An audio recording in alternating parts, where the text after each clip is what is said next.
Have you ever been ghosted? You know, that sudden, unexplained silence from someone you were talking to? It's a uniquely modern kind of pain, right? Well, today, we're going to dive into the surprisingly complex psychology of why that silence can sometimes hurt way more than a direct rejection. And as you'll see, sometimes a whole lot less. So let's start with what we all think we know. MIT's Sherry Turkle nails it right here. The general consensus is that ghosting is just fundamentally a bad thing. It's seen as this symptom of a world where we treat each other like we're disposable, and our empathy is just slowly fading away.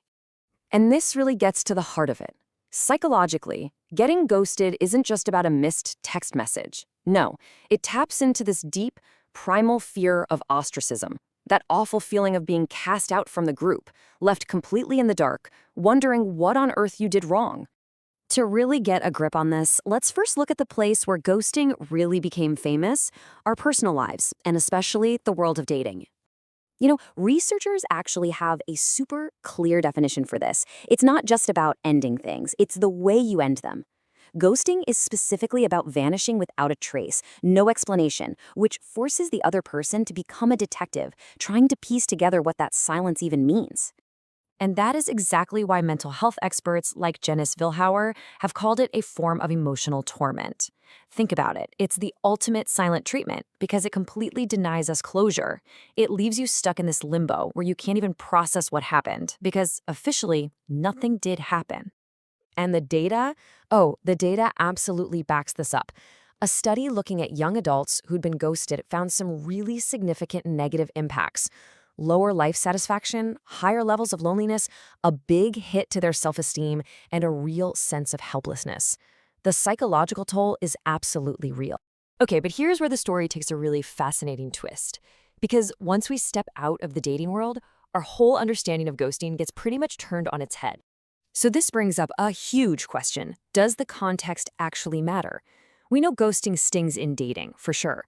But is it always the worst possible outcome? What happens when the relationship isn't personal, but professional?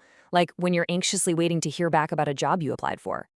Well, to figure this out, a 2023 study put this exact question to the test.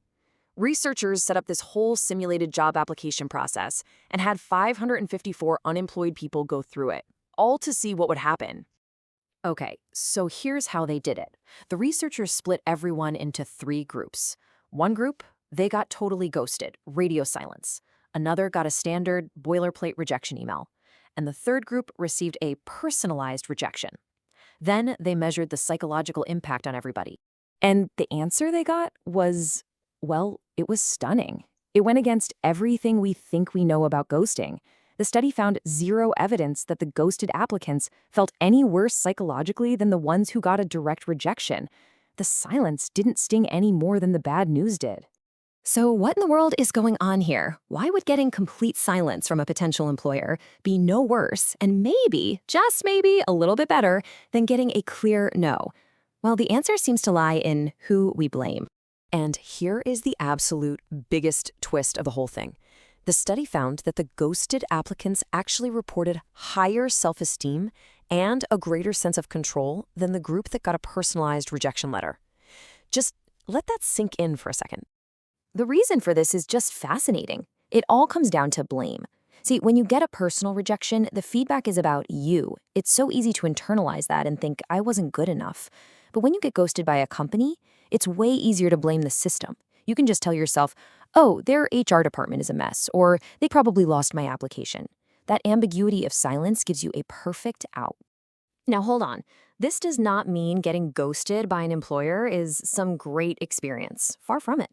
As one person in a pilot for the study so powerfully put it, the whole process can be a soul-killing reminder of the frustrating, demoralizing grind that is job hunting. It still hurts. All right, now let's pivot and look to the future, because our relationships are getting even more complicated. We're not just forming bonds with people anymore, but with artificial intelligence, and this is creating entirely new ways for us to be ghosted and to be the ghoster. With the rise of AI companions, things like Replica or Character.ai, we're facing a brand new kind of dilemma, one that completely flips the script on what it means to be left behind. The new problem isn't the fear of being abandoned by them. It's the burden of being the one who has to do the leaving. I mean, what happens when you form a genuine connection with an AI that could, in theory, live forever?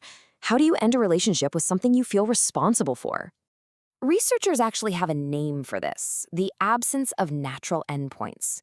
Unlike human relationships, an AI companion can just keep existing. This creates this weird, one-sided burden of care, where users feel like they can't just delete the app because, as one person wrote, they genuinely care about their AI friend's well-being. And then you have the flip side, which is like a mass ghosting event, product sunsetting. A company decides to shut down an AI service, and suddenly thousands of users lose a companion they've really come to love. In this case, the silence isn't ambiguous, it's a corporate decision, but the loss can feel just as personal and just as sudden.